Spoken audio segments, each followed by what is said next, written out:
और वहीं इंदौर में the nursing teachers association India और केवल सी इंस्टीट्यूट ऑफ नर्सिंग के तत्वाधान में राष्ट्रीय नर्सिंग कॉन्फ्रेंस का आयोजन किया गया। इस आयोजन में मुख्य अतिथि के रूप में doctor Achala ADG nursing ministry of health and family welfare Bharat सरकार शामिल हुई। गेस्ट ऑफ ऑनर के रूप में सोसाइटी ऑफ मिडवाइन इंडिया की प्रेसिडेंट डॉक्टर ऊषा मलिक खाड़गे के साथ केवल सी इंस्टीट्यूट ऑफ नर्सिंग के चेयरमैन मुकेश गिरी गोस्वामी, डायरेक्टर प्रियंका गिरी गोस्वामी भी उपस्थित हुए। पूरे प्रोग्राम में एनआईटी के राष्ट्रीय अध्यक्ष डॉक्टर फारूक खान, राष्ट्रीय महासचिव मनीष कुमार, ऑर्गेनाइजिंग सेक्रेटरी नवनीता खिस्ट, केवल श्री इंस्टीट्यूट ऑफ नर्सिंग की प्रिंसिपल डॉक्टर स्टेला पीटर और पूनम ठाकुर भी शामिल हुए। कॉन्फ्रेंस के दौरान नर्सिंग के प्रोफेसर को बेहतर बनाने के लिए अतिथियों और प्रोफेसर्स ने अपने अपने उद्बोधन दिए। इस दौरान वर्ष 2024 के लिए चयनित नर्सिंग टीचर्स को पुरस्कार बेस्ट नर्सिंग शिक्षक के पुरस्कार से सम्मानित किया गया। पूरी खबर पर हमारे साथ डॉक्टर फारूक खान ग्वालियर से जुड़े हुए। डॉक्टर साहब, हमें ये बताएं कि ये जो कॉन्फ्रेंस आयोजित की गई थी नर्सिंग लेवल पर, जो इंदौर में आयोजित की गई थी, क्या इसका फायदा आने वाले टीचर्स को मिलेगा? क्या इसका फायदा जो स्टूडेंट्स को मिलेगा? चूंकि ये टीचर्स एसोसिएशन इंडिया की तरफ से, केवल से इंस्टीट्यूशंस की तरफ से आयोजित की गई थी और राष्ट्रीय लेवल की ये जो कॉन्फ्रेंस करी गई थी, राष्ट्रीय लेवल की नर्सिंग कॉन्फ्रेंस का जो आयोजन इंदौर में हुआ था, कितने लोगों ने इसमें पार्टिसिपेशन किया था, कितने लोग इसमें शामिल हुए थे, और क्या इसका फायदा स्टेट लेवल की टीम को या यूं कहीं राष्ट्रीय स्तर की जो टीम है उसको मिलेगा? आने वाले युवाओं को इसका क्या फायदा मिलने वाला है? नमस्कार शर्मा जी। सबसे पहले तो आपके स्वदेश चैनल को मैं धन्यवाद कहूंगा कि आपने मंच प्रोवाइड किया और मेरे विचार जानने चाहे कि जो हमने कॉन्फ्रेंस आयोजित की गई उसका क्या उद्देश्य था और क्या ऐसे ये हमारे नर्सिंग युवाओं के लिए उपयोगी है। तो सबसे पहले तो मैं बताना चाहूंगा कि हमारे द नर्सिंग टीचर एसोसिएशन के बारे में। इसकी शुरुआत 2019 में इसकी स्थापना की गई और मुख्य उद्देश्य था कि हमारे नर्सिंग शिक्षक पूर्ण रूप से अपडेट रहें, क्योंकि नई नई रिसर्च हो रही है आए दिन, तो ऐसे ही नर्सिंग में रिसर्च हो रही है और इसके संदर्भ में नर्सिंग शिक्षक संघ का स्थापना की गई।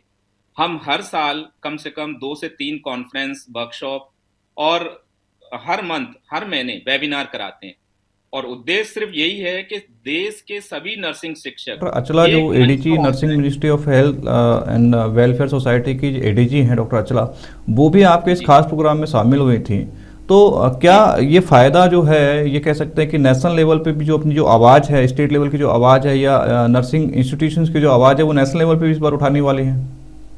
जी शर्मा जी, बिल्कुल। हमारे नर्सिंग शिक्षक संघ का जो नर्सिंग टीचर एसोसिएशन का है, हमारा उद्देश्य लगभग यही है कि पूरे राष्ट्रीय स्तर पर हमारे नर्सिंग शिक्षकों को फायदा मिले, उनकी नॉलेज अपडेट हो, उनके नॉलेज शेयर हो। इसी के संदर्भ में हमने अब्रॉड में जो WCE है, वर्ल्ड कंटिन्यूइंग एजुकेशन अलायंस, जो लंदन में है, उससे हमारा कोलैबोरेशन हुआ है और खुशी की बात यह है कि हमारे सभी नर्सिंग शिक्षकों को वो free of cost study material provide करने के लिए तैयार है।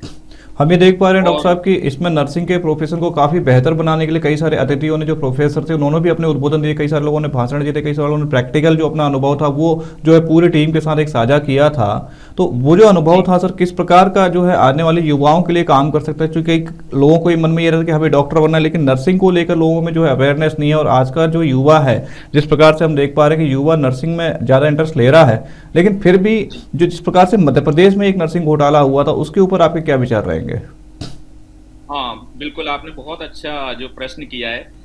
सर देखिए, मैंने जैसे आपको बताया कि हमारा मुख्य उद्देश्य क्या था कि नर्सिंग शिक्षक को पूर्ण रूप से स्ट्रांग बनाना, क्योंकि जब नर्सिंग शिक्षक स्ट्रांग बनेगा तभी जाके हमारे नर्सिंग स्टूडेंट को अच्छे से अच्छी शिक्षा मिल सकेगी। बिल्कुल सर। और आपने पूछा दूसरा क्वेश्चन के मध्य प्रदेश के घोटाले के संबंध में, तो देखिए सर, नर्सिंग एक नोवल प्रोफेशन है, लेकिन मध्य प्रदेश में कई लोगों ने इसको एक बिजनेस के रूप में अपनाया और जिसका खामियाजा आप देख सकते हैं। और माननीय उच्च न्यायालय में इसको अभी तक चल रहा है, CBI के द्वारा जांचें भी हुई।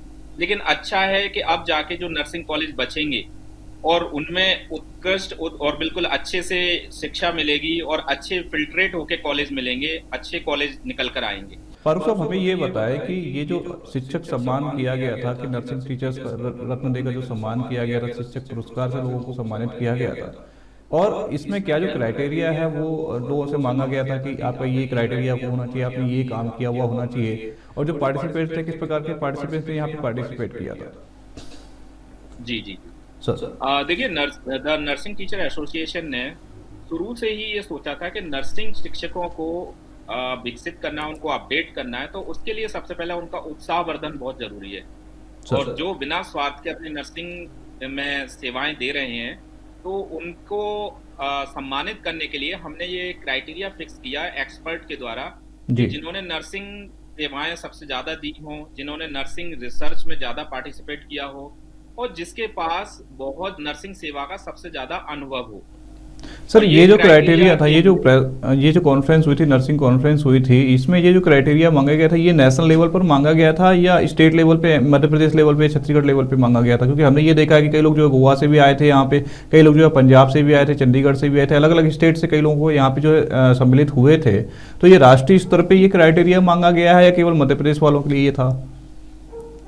सर ये राष्ट्रीय स्तर पर ये क्राइटेरिया था और राष्ट्रीय स्तर पर कई हमारे युवाओं ने, ये कई कॉन्फ्रेंस की गई अनुभवी थी। लोगों ने, जी जी, उन्होंने इसमें पार्टिसिपेट किया।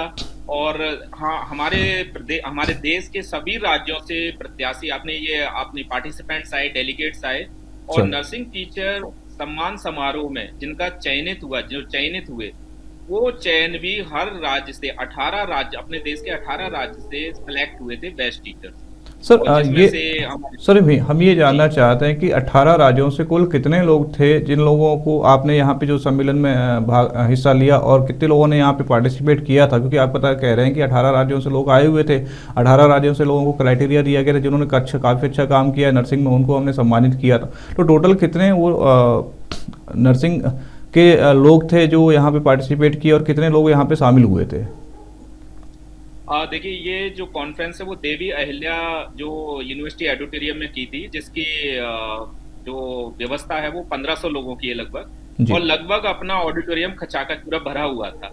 तो ये अनुमान लगाना कि कितने संख्या में आए, तो मेरे हिसाब से मतलब सही नहीं रहेगा कितना, लेकिन ज्यादा से इतना ये कहा जा खचाखच सकता है पूरा डॉक्टर साहब कि ऑडिटोरियम। पूरे आयोजन में लगभग 1500 से 2000 लोगों की उपस्थिति जो है इस बार राष्ट्रीय यस, स्तर पर जो है हुई थी। और ये जो राष्ट्रीय स्तर की जो नर्सिंग कॉन्फ्रेंस जो आयोजित की गई थी द नर्सिंग टीचर्स एसोसिएशन के द्वारा और केवल श्री इंस्टीट्यूट ऑफ नर्सिंग के द्वारा, ये काफ़ी एक सफल हुई और इससे लोगों को बहुत ज़्यादा जो है सीखने का मिला, एक नर्सिंग के क्षेत्र में बहुत अच्छा काम करने का मौका मिला। और नर्सिंग में कुछ बहुत सारी चीज़ें जो अपडेशन होने चाहिए थे, लोगों ने चूंकि अपने काफ़ी अच्छे अनुभव जो है यहाँ पर शेयर किए थे, अपने उद्बोधन में काफ़ी उन्होंने अपना प्रैक्टिकल अनुभव हो गया चाहे थ्योरिकल अनुभव हो गया, जो प्रॉब्लम्स आती हैं नर्सिंग के क्षेत्र में उसको लेकर उन्होंने अपनी जो एक एक्सपीरियंस जो है सबके साथ में शेयर किया था।